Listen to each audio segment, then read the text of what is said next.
देर रात से पहले मैं घर नहीं जाता।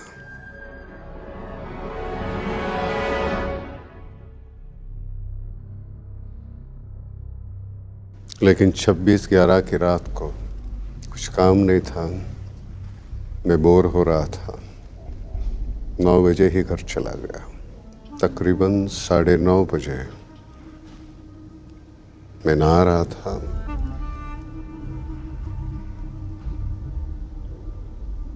लिविंग रूम में फोन बजने लगा।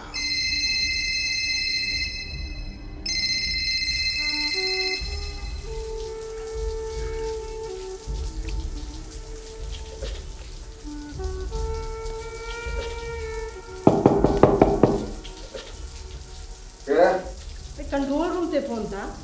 जब मैंने बोला कि आप नहा रहे हैं, वो फोन फटाक से कट कर दिया। मेरे जॉइंट कमिश्नर होने के नाते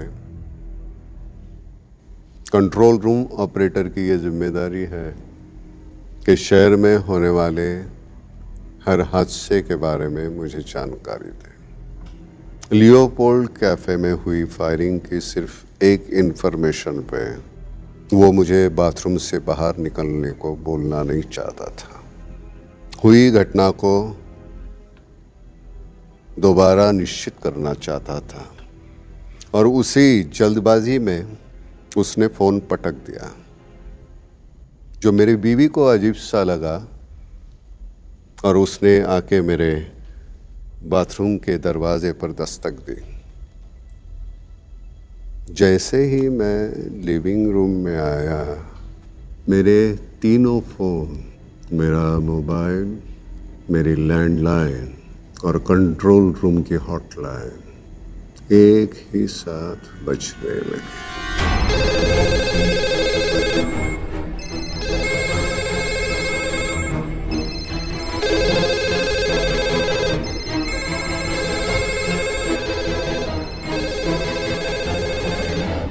अब मुझे लगा कुछ हो रहा। कसाब को जब मैंने पहली बार देखा तो मैं हड़बड़ा गया था, चौंक गया था।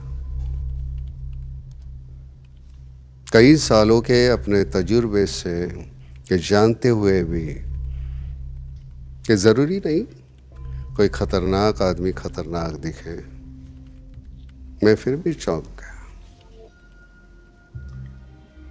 कसाब ये इतना नाटा सा,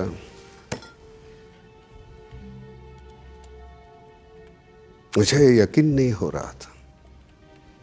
इस 20 साल के लौंडे ने मेरे शहर में इतनी तबाही मचाई थी।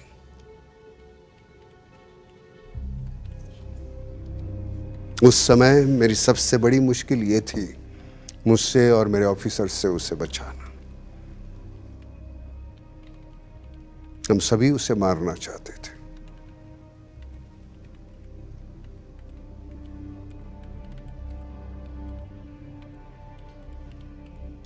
अपने आप पे मैंने काबू रखा और जल्द से जल्द उससे इंफॉर्मेशन निकालने की कोशिश करने लगा। मैं जान गया वो कुत्ता है, सिर्फ एक कुत्ता। अगर कुत्ते का मालिक अपने कुत्ते से काटने को कहे तो कुत्ते पे गुस्सा करना बेवकूफी है। असली दरिंदे तो वो है जिन्होंने दरिया पार से ऐसी घिनौनी हरकत को अंजाम दिया। लेकिन इसका मतलब यह नहीं कि मैं कसाब को कसूरवार नहीं मानता। अगर मेरे हाथ कानून से बंधे नहीं होते तो इन्हीं हाथों से मैं उसे चीर देता।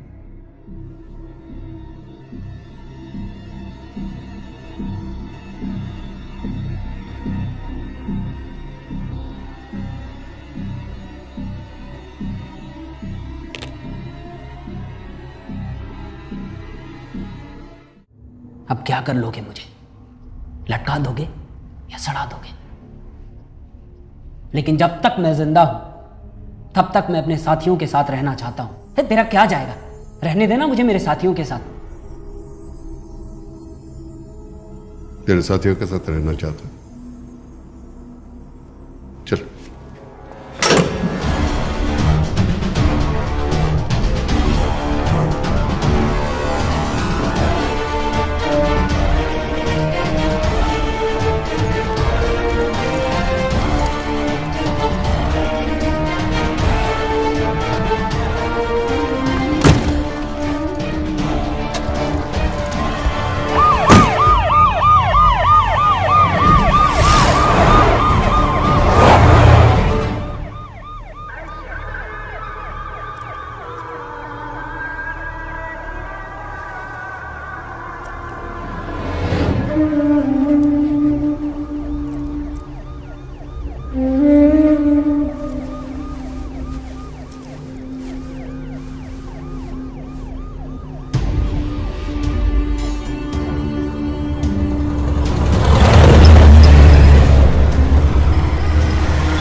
किन्हीं के साथ रहना चाहता है ना तू?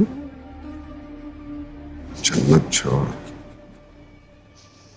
जन्नम का दरवाजा भी खटखटाया होगा ना इनकी रूह ने, तो वहां बैठे शैतान ने इनके गांड पर लात मारकर भगा दिया होगा।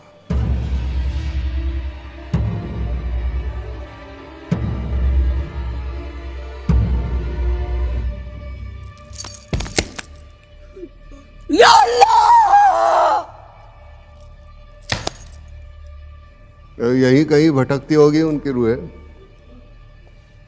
मैं तो नहीं देख पा रहा हूं, शायद तू देख सकेगा, तेरे अपने हैं।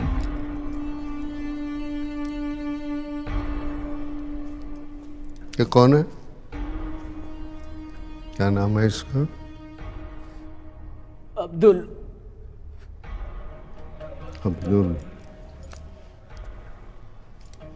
पूछ इन सबको क्या होता है जिहाद। पूछ, शायद अब समझ गए होंगे।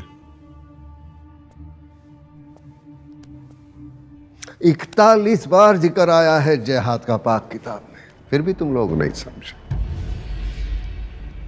तुम क्या समझते हो? सिर्फ तुमने और तुम्हारे आका ने कुरान पढ़ी है। हम सब लोग जाहिल हैं, हमारी कोई औकात नहीं, बिसात नहीं। क्या औकात है तेरे आका की?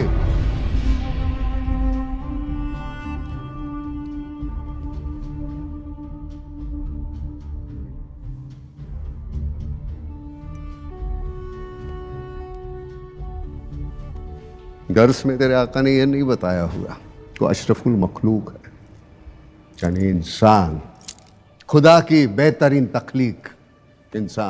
इंसान को बनाने के बाद सजदे करने का हुक्म दिया था खुदा ने फरिश्तों को, जानता है? तुम्हारे आका ने यह नहीं बताया कि जहन्नम की आग से बचने के लिए खुदा ने तौबा बनाई है।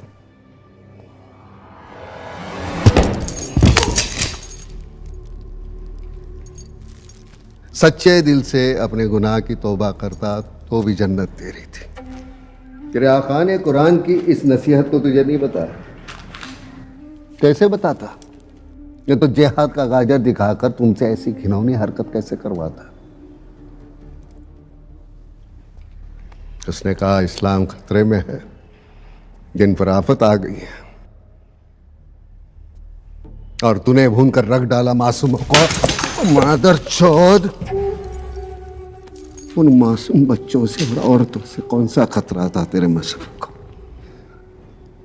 इस्लाम की नींव ही इंसानियत पे है, इसका तुझे इल्म ही नहीं, क्योंकि तू जाहिल है। ऐसे जिहाद के बाद तू समझता है तुम्हारी रूह पाकिज़ा और नूरानी रहेगी।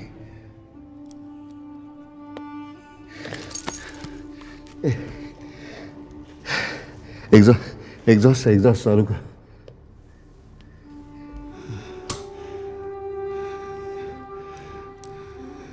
देख इनके चेहरों को, घिन आती है, घिन। सुन इनके जिस्म से आ रही शहादत की खुशबू को। मादर चोद, नाक क्यों बंद करता है? सुन सुन सुन, सुन सुन सुन सुन, फरिश्ते आएंगे, शहद से खुरे नहलाएं। तुम्हारे आका ने इन लाशों को पहचानने से तक इनकार कर दिया। 2 गज जमीन तक नहीं मिली इन लाशों को। सारी दुनिया थूक रही। इसे कुर्बानी शहादत कहता। शहादत देखने बाहर जाकर देख, जिन्होंने ना किसी का मजहब पूछा ना धर्म पूछा, अपने फर्ज पर कुर्बान हो गए। भगवान और अल्लाह की बनाई हुई कुदरत और इंसानियत की सलामती के लिए शहादत दे दी अपनी। सब लोग मातम मना रहे हैं उनके लिए, सबकी आंखों में आंसू है। उन्हें तो इस दुनिया में ही जन्नत मिल गई, इसे शहादत कहते हैं।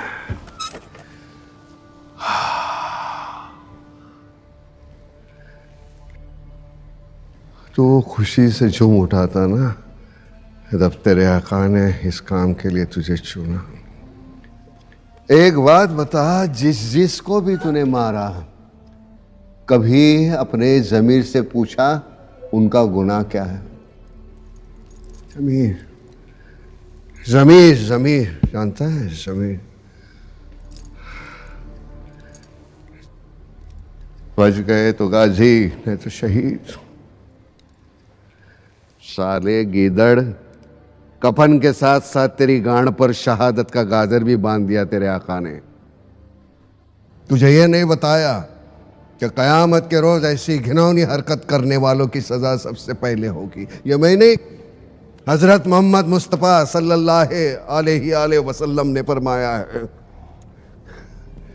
उनके वादे, उनकी नसीहतें जानता भी है तू?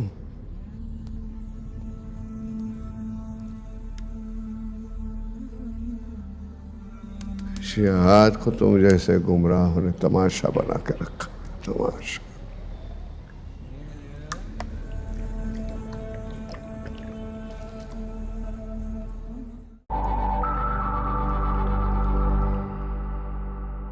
पल पल में झल झल है, नैनों भी झल झल है, रोम रोम में तेज तेज है, सत्य की हल हल है। राम राम बस शब्द शब्द है, धैर्य धैर्य भी भ्रष्ट भ्रष्ट है।